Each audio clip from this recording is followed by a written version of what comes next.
Assalamualaikum warahmatullahi wabarakatuh. Perkenalkan, nama saya Miswan Pratiwi dengan NIM 2012300553, Prodi Pendidikan Agama Islam. Baiklah, di sini saya akan menjelaskan mengenai fenomena aktual mengenai fikih muamalah.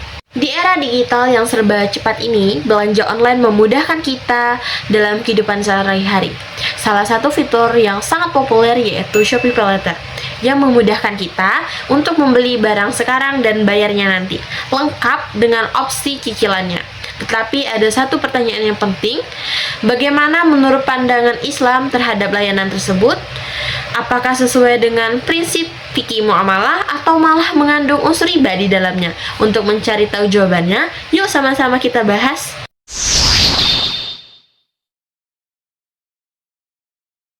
Shopee PayLater menjadi pilihan favorit bagi banyak orang, terutama di kalangan generasi muda. Menurut data terbaru, pengguna layanan ini terus meningkat setiap tahunnya. Banyak yang merasa terbantu dengan kemudahan yang ditawarkan, terutama mahasiswa dan pekerja yang membutuhkan fleksibilitas dalam pembayaran. Namun di balik kemudahan ini ada cerita yang tidak luput dari perhatian. Beberapa pengguna mengalami kesulitan akibat bunga yang sangat tinggi. Misalnya, seorang mahasiswa yang awalnya hanya ingin mencicil sebuah laptop, akhirnya harus membayar lebih mahal karena terlambat dalam melunasi tagihan. Hal ini menimbulkan pertanyaan, apakah sistem seperti ini benar-benar membantu atau malah membebani penggunanya? Dan yang lebih penting lagi, bagaimana sih menurut pandangan Islam mengenai transaksi yang berbasis bunga ini?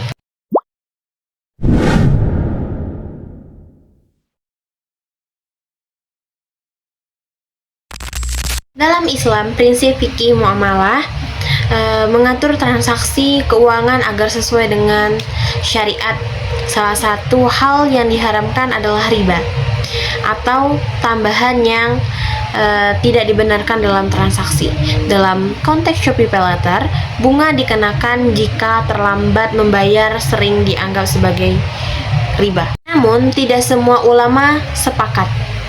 Yang berpendapat bahwa selama bunga sudah dijelaskan dari awal transaksi, hal ini bisa diterima. Namun, banyak ulama yang tetap menekankan bahwa pentingnya menghindari praktik seperti ini, terutama karena adanya potensi ketidakjelasan dalam sebuah akad tersebut.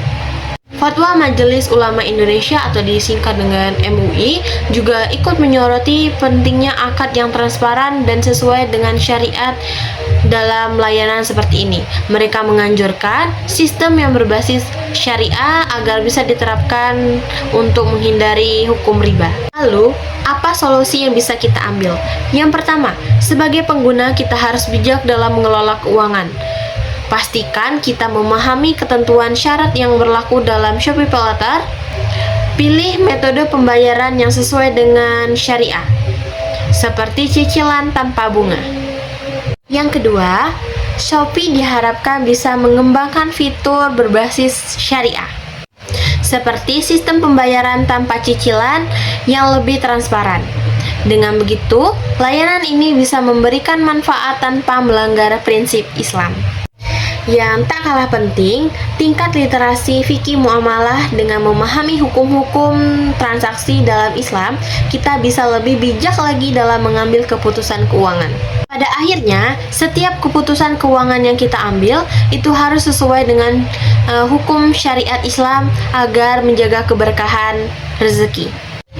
Shopee PayLater merupakan salah satu contoh bagaimana teknologi memudahkan kita dalam melakukan sebuah transaksi.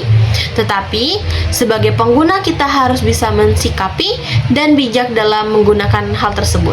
Nah, dari pembahasan yang sudah kita diskusikan sama-sama tadi, bagaimana nih pendapat kalian tentang Shopee PayLater tadi?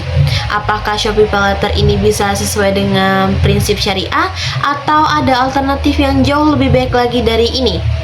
Yuk kita diskusikan di kolom komentar. Terima kasih kepada yang sudah menonton. Sampai ketemu lagi di video selanjutnya. Bye-bye.